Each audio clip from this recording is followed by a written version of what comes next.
And with my guest right now is former UN Ambassador to the United Nations, John Bolton. That was between 2005 and 2006. But most recently, he served as a key informal advisor on Romney's foreign political issues. Right. And Newt Gingrich, didn't he say he was going to appoint you Secretary of State, but then I endorsed Governor Romney, so I guess that wasn't going anywhere. That's not going to go. Well, great. Well, terrific. What? We got how many seconds left? About 30 seconds. Okay, then I can hold you over a little more. Great. That's terrific.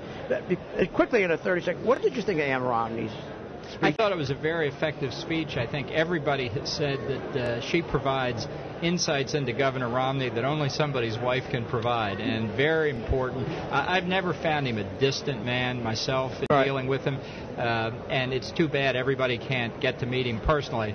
But if you can't, the next best thing is to have your wife tell everything she knows about you. Okay. All right. We're going to, as I say, we got about, 5 seconds left here, 10 seconds left. We'll come back, and I'd like to talk a little bit about your relationship with Romney and the real man, because tonight, as we know, he's got to show people who he is. That's really important. We'll be right back. Phil'sGang.com live at the Convention Center in Tampa. You're listening to Phil's Gang on the Off the Wall Street Radio Network. We'll have more in just minutes. Phil's Gang is back, live from the Republican National Convention in Tampa, Florida.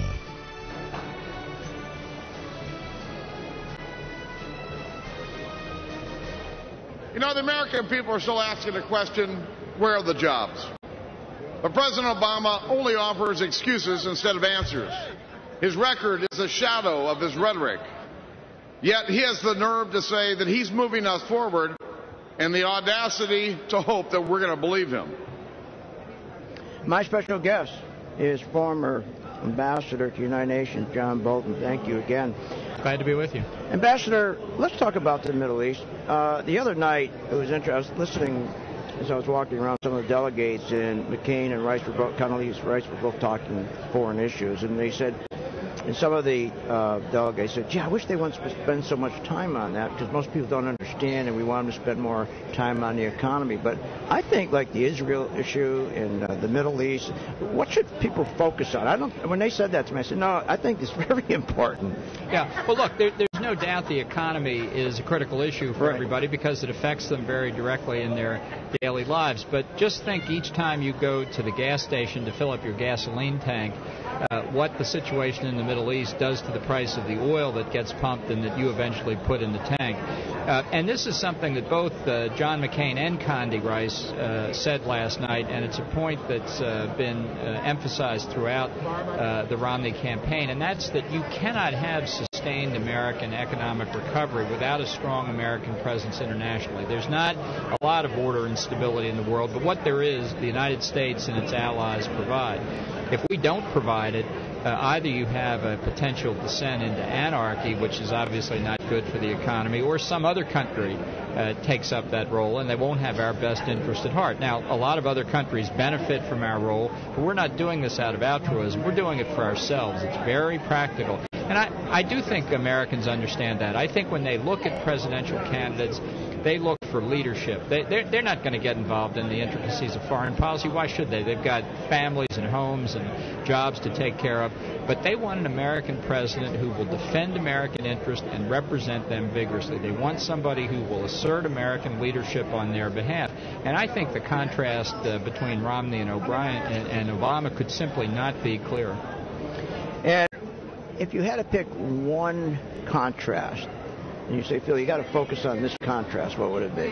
Well, I think Obama looks at the U.S. role in the world and says, you know, the American presence is so large, that we are so predominant, that we get our way so often, that American strength is provocative, and it makes other nations not like us and do unkind things to us. So if only we were less visible, less assertive, less strong, less present in the world, other countries would have a better view of us and treat us more kindly. That is the exact opposite of the truth. That's like looking at the world through the wrong end of a telescope. What's provocative is American weakness, because our adversaries see weakness and they say, we see how to take advantage of the United States to get what we want.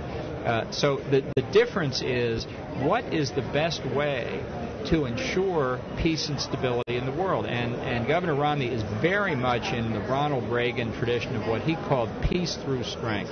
We're not looking for confrontation or conflict, the exact opposite. But the issue is, what's the best way to avoid conflict? And a strong America does exactly that. A weak America invites conflict.